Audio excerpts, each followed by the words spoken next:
Welcome back, and in this video we're going to be taking a look at tree diagrams, yet another visual representation of how we can help lay out our probability problems. Let's go ahead and jump right in. So a tree diagram is basically just a bunch of different branches that, well, branch off to represent all of our different possibilities and then eventually all of our outcomes, and out of that we can get our probabilities. Let's say we have this example problem right here where the probability that Raghav, a keen member of the archery club, hits a bullseye is 0.8. That's pretty impressive, actually. Now let's say he takes 2 shots. So let's assume that the success of each shot is independent, meaning that the probability of one happening does not influence the probability of another happening. So totally independent. Let's represent this information on a tree diagram. So that's why we have this first tree, this first branch here. So one of them is going to be the bullseye, and the other one is going to be not bullseye, NBE. All right. So the probability of getting bullseye is 0.8. And the probability of not getting bullseye would just be 1 minus 0.8. Remember that the probability of something not happening is 1 minus the probability of it happening, which would give us 0.2. So let's actually call this BE complement. All right, so a bullseye, then not a bullseye. And then on the second shot, in fact, let me actually label this. This would be my first shot, and then here would be my second shot. All right, so again, the probability of getting a bullseye is going to be 0.8. The probability of not a bullseye is 0.2. And if he doesn't get a bullseye, the probability of getting a bullseye would be 0.8 and then 0.2. So again, not bullseye, or I'll call that BE prime or BE complement. BE and then not BE. I keep doing that, not BE. BE complement, Jesus. Okay. So that is how we represent this as a tree diagram. Bullseye, bullseye, bullseye, not bullseye, and then not bullseye, bullseye, and then not bullseye, not bullseye. Now, let's find the probability that he hits 2 bullseyes. So remember that these are independent events, and when you have an independent event, the probability of one independent event and another independent event happening, aka the intersection, is going to be the 2 multiplied together. So right here I would have 0.8 times 0.8. That would lead me to a probability of 0.64.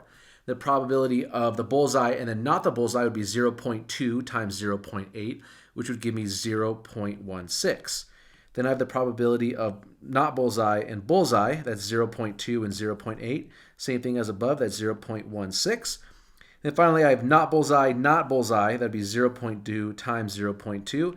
And that'll give me a total of 0.04.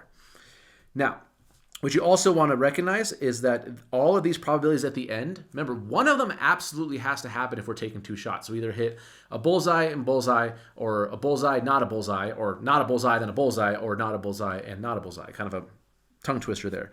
But all these probabilities would represent all of the different, well, possibilities. So the sum of all of these probabilities right here would have to equal 1. That's one way to make sure that you are doing this correctly.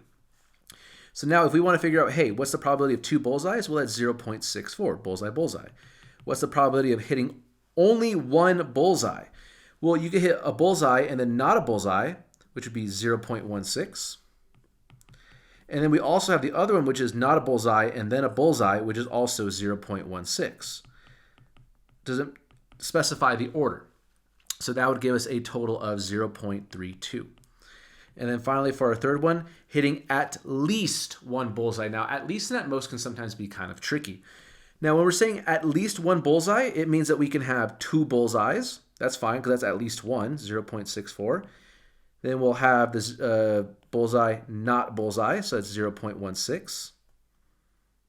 What happened there? 0.16. Plus the other 0.16, the bullseye, sorry, not a bullseye, then a bullseye. This one down here, not bullseye, then bullseye. That's going to be another 0.16. So that would be 0.32 plus 0.16. That's going to give us 0.96. So he has pretty good odds of hitting at least 1 bullseye. That's quite impressive. Now, let's say that given that he hits at least 1 bullseye, what is the probability that he hits 2? So now let's go on to this other one. In fact, this should be titled number 4. So let's say that given that he hits 1 bullseye, what's the probability that he hits 2? So remember what that given means. Given that something happens, that's your new denominator. So let's go ahead and draw a little fraction here. So the probability that he hits at least one bullseye is going to be 0.96. We already solved for that. So 0.96. Now the probability that he's going to hit two bullseyes is going to be 0.64. So 0.64 all over 0.96. That is going to give us 2/3 or 0.67 repeating, depending on how you put in your calculator what it gives out to you. So that's how we go ahead and create a tree diagram and why we would use it to represent a certain problem. Now let's take a look at a different type of conditional probability, which is going to be without replacement. So this is really kind of like selecting things out of a bag and then you don't put it back in, or selecting a card out of a deck of 52 and then not putting it back in. So let's say that a bag contains 5 green and 6 red balls. So if 2 are taken out successively, not successfully, hopefully you can grab it and take it out, but successive, and you're not replacing it, what's the probability that at least one green is chosen and then a red is picked, blah, blah, blah. So now that we know the context of the question, let's go ahead and create our tree diagram. So let's put green up here, and the chances of getting green on my first one are 5 out of 11. And then what are my chances of choosing red on my first one? That is going to be 6 out of 11 to choose red. So now if I'm going to go green, green, let's think about this. I took out a green, which means I now have 4 greens left, and then I took one of those balls out, so I now have 10 total that I can choose from. And if I wanted to figure out what red is, well, I'm still going to have 6 of those reds. I haven't taken one out, but I did take a green one out, so I'm still left with 10 total, 6 out of 10.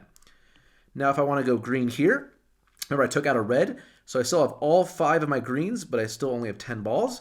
And down here I'm going to choose my red. I took out a red, so I have 5 total reds, and then I have 10 total balls. And now it's really helpful before you start doing all the math part is to actually figure out what the probability of the end of choosing all these different variations of 2 balls. So if I have 5 out of 11 and then I have 4 out of 10, that's going to give me 20 all over 110. If I have 5 out over 11 and 6 over 10, that's going to give me 30 over 110. 6 out of 11, 5 over 10, that's going to give me 30 over 110 as well. And then 6 out of times 5, that's going to be 30 out of 110 as well. So I have 20 over 110, then 30 over 110, 30 over 110, 30 over 110. All right, so now we can kind of use these to, well, help us out. So let's find the probability of at least one being green. So if I want to figure out at least one being green, the probability of that. Another way of thinking about this that might be helpful is that you can actually do 1 minus the probability of there being no greens selected. Because if you think about it, if at least one is green, that means I could have 1 green or 2 greens. But if I know that what my probability for no greens are, well, I can just subtract that from 1 and figure out that probability, and it'll be the same exact thing. So I could do 1 minus the probability of no green. The only way to have no green is to have red, red, which would give me 30 over 110. And what is that going to be? That is going to give me 80 over 110. Right, you can simplify that to 8 over 11. You can divide it and get a decimal, multiply by 100 to get a percent, whatever you so choose. And now let's take a look at problem B, which is red is picked on the first pick. Sorry, the probability that red is picked on the first pick, given that at least 1 green is chosen. So remember that, at least 1 green is chosen. Given that at least 1 green is chosen, that means it's going to be our new denominator. And this might look weird, but it's the same exact principle that we've done before, except now we're just using fractions instead of decimals. So the probability of at least 1 being green, which we did in the last problem, was 80 over 110, or 8 over 11, depends on how you want to do it. I'll write it as 80 over 110. And then I want the probability that a red is picked on the first pick, given that at least 1 green is chosen. So given that at least 1 green is chosen, that would give me this green and then the red, this red and then the green, then this red and the red. But the red is picked on the first one, which means that it would have to be right here. It would have to be this probability right here that we would have red and then green because that fits our conditions, which means that 30 over 110 would be our answer.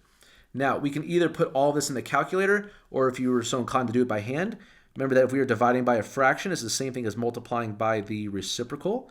So I would go ahead and I can cancel out the 110s, which would give me a final probability of 30 over 80 or 3 over 8, depending on how you want to represent it. Again, you can divide to get a decimal, then multiply the decimal by 100 to get a percent. So I hope that helps you realize how we can use tree diagrams to represent certain situations accurately, whether it be with replacement or not replacement, depending on the context of the question. I hope that helps, and I'll see you all in the next video.